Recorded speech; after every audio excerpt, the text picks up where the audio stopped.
Picture this, a magnificent bird, literally cloaked in fire, holding the ultimate secret, a life that never, ever truly ends. This is the phoenix, an icon of power, grace, and of course, that spectacular rebirth.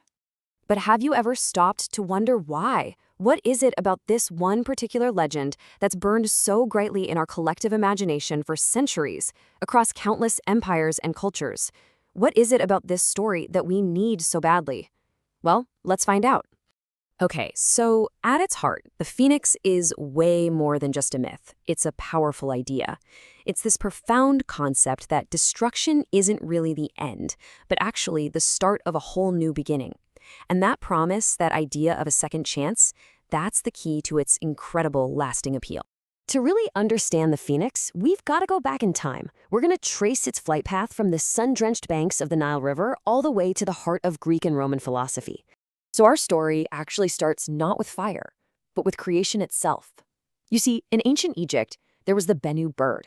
It was the sacred symbol tied directly to the sun god Ra, and it represented the very dawn of creation and, just as importantly, the predictable, life-giving annual flood of the Nile. It was a symbol of natural, cyclical rebirth. And this is where a fascinating transformation happens. The Greeks, they took this Egyptian concept of natural renewal and they injected it with a whole lot of personal drama. They named it Phoenix, which comes from their word for crimson, and they turned that gentle, flooding renewal into this spectacular, violent cycle of fire and ash. It was even recorded by historians like Herodotus. The rebirth suddenly became a trial by fire.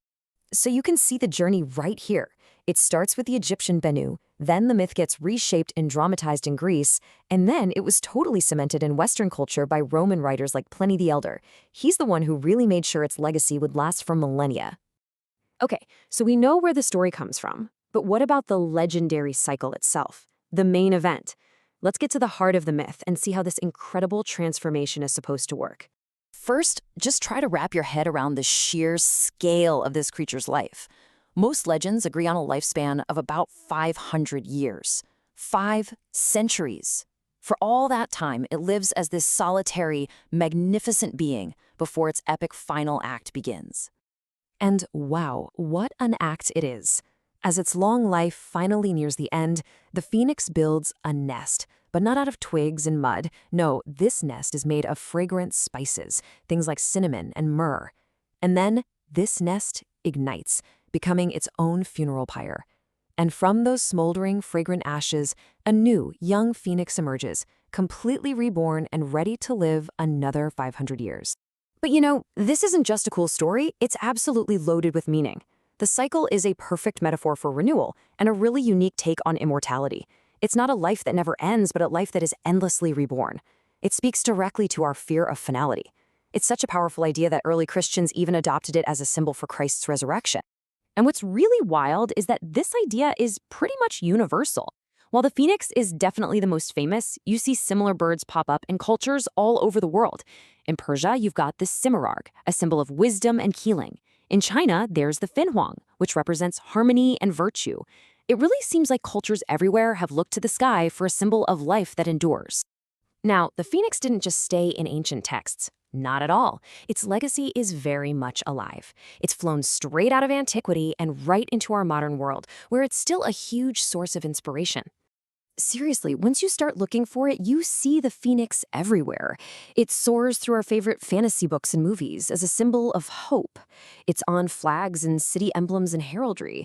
And for so many people, it holds this really deep personal meaning, a symbol of their own journey of overcoming something and being reborn. This quote really just hits the nail on the head when it comes to its modern power. I mean, think about cities like Atlanta or San Francisco, who have both used the phoenix to symbolize their own rebuilding after being devastated by fires. It's like a public declaration that they too can rise from the ashes.